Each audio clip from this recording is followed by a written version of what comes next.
waayahay aan ku bilaabo saaxiibayaal dhalinyaradan halkan aad ka aragtaan muuqaalkooda waxaan dhalinyarada reer Soomaaliya oo doonayeen inay aadaan magaalada Hargeysa. Assalaamu calaykum waraxmatullaahi wabarakaatu. soo dhawaad saaxiibayaal muuqaalka si share gareeya markii kuna soo martaan dadka waxaan ka codsanay daawada muuqaalka meel gaarsiid aad iyo aad baan saaxiibayaal kuma hadlay maalinteeda ugu balaaran soo dhawaada markii inta laga yimaado maanta ama waxaan doonayaa inaan hal barnaamij hadii loo istaago ama aan ka hadlo maalmahan barnaamijka saacadiya haystay saaxiibayaal soo dhawaada waxa weeyaan arrinkaasu arrin dhalinyarada Soomaaliyeed oo reer Muqdisho ah oo doonayeen inay aadaan magaalada Hargeysa oo arrinkooda iyo isku qabsigooda maalmihii ugu dambeeyay baraha bulshada si aad iyo aad loogu hadalhayay wiil dhalinyarada adkaartan sawirkiisa lagu magacaabay Soomaali ama Soomaali Soomaali iyo inta dhalinyarada Sindus iyo inta dhalinyarada Ameer saddex dhalinyarada doonayeen magaalada Hargeysa inay aadaan ay saaxiibayaal doonayeen horta arrintooda ka hadlo isaan arka saaxiibayaal ee ugu horreyntii soo dhawaada muuqaalka shargareeya meel dheer si gaarsiiya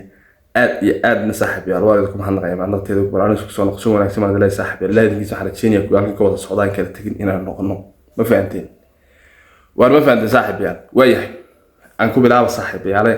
dhalinyaradan halkan aad ka aragtaan muuqaalkooda waxaan dhalinyarada reer Soomaaliya oo doonayeen inay aadaan magaalada Hargeysa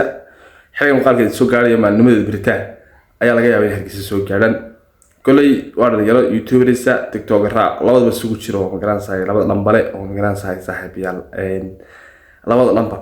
isticmaala ama labada application isticmaala waxay doonayeen magaalada Hargeysa yimaadaan ninka dhalinyarada hadaba leeyahay Soomaali ayaa arrintiisa aad iyo aad soo qabsatay oo la isku haystaa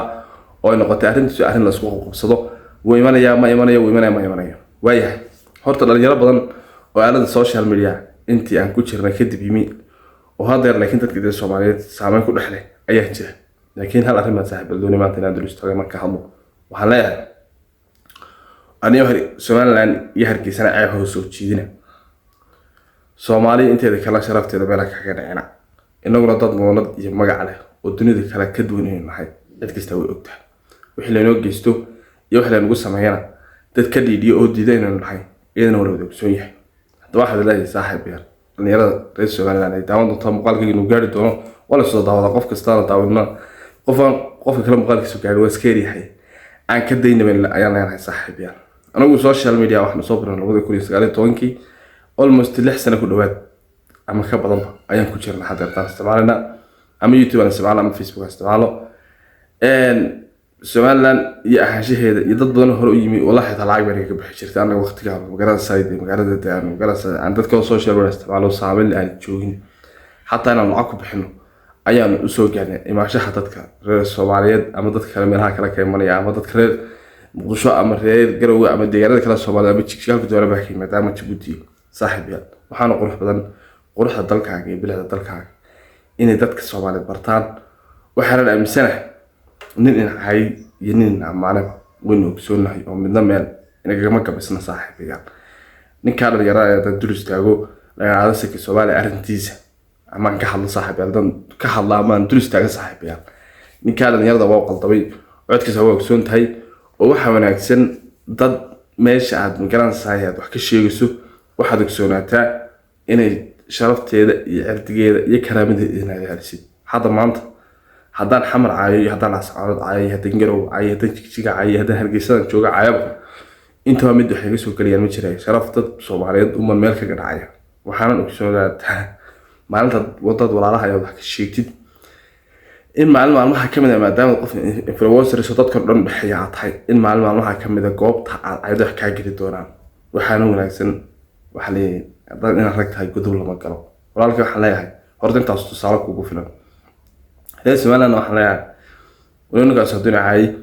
horeyno ay walaalkii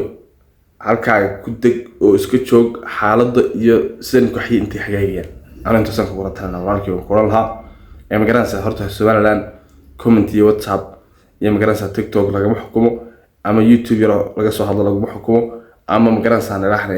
مجرد فيسبوك وحلا صورك لقى محكمه هرجع صح كنت الدولة يضل يا مدح يا مسؤولين ولو وحن صاحب بلدين شيء إلهي إذا كيس هادو إلهي نقول له إننا نسكو قرب تاجم إننا نسكو حنا اللي يردنا سوشيال ميديا كتيره iyo xukuumadeena iyo dawladeena iyo ciidamadeena kala duwan salaanta socdaalka iyo magaranayay laanta biliska inay ka wada shaqeeyaan arrimaha social media ka dhaca ama dhalinyarada social cramka waxa jira wax badan oo social media ka dhaca magaranayay fara badan oo dawladuna aan warka haynin oo magaalada gudaheeda joogan ama magaalada dabadeeda ha joogaan waxaan si gooni ama si gaar ah ugu soo jeedinayaa iyagana in il gooni lagu socdo ana mawduuca ka baxayn aan ka hadlayo warba faantan saaxiibayaal si kasta waato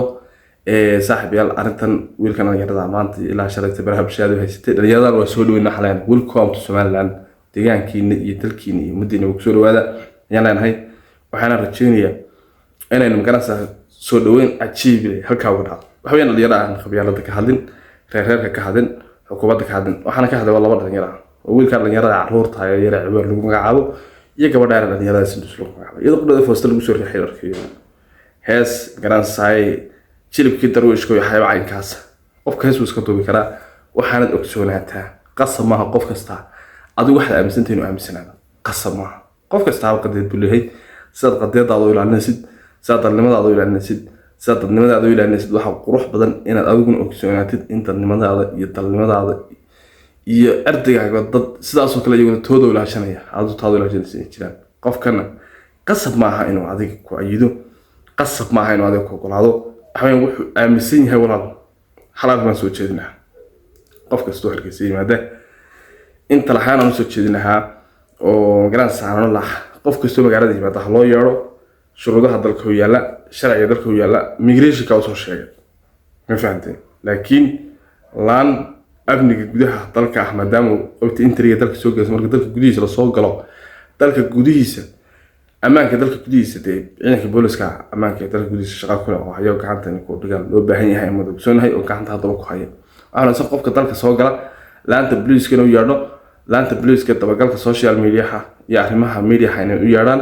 oo raadaan walaalow kaalay Somaliland ba halkan laga halkan Hargeysa la yiraahdaa kama jirto qabyaaladii kama jirto caadifadii kama jirto hub la qaato kama jirto reernimo waxa dadka wada deeqdo waxa la jamhuuriyadda Somaliland waxa la yiraahdaa dadka dhamaantood wada deeq walaalkii sida uu soo qofka loo yeero la yiraahdo nin anuguna sharaftaadii ardayga ku xadgudbaan ma jeclin adna sharaftaadii ardayga ha ku xadgudbina ilaali in la yiraahdo ayaa qurux badan oo anuguna taada inta noo jirto waxba ugu soo dhaafnayn adna intaan ku jirin hanoo soo dhaafmo walaalkay dalkayga dadka dhibaato gaar bijin salaada qurux badan TikTok iyo social media la iska irrido wax sharaf iyo karaama ma aha aad iyo aad saaxiib la baasantii waan idin mahadnaq mahadnaqeedu qoraan muqaalkiisa sheegay baa la istiqaalsiya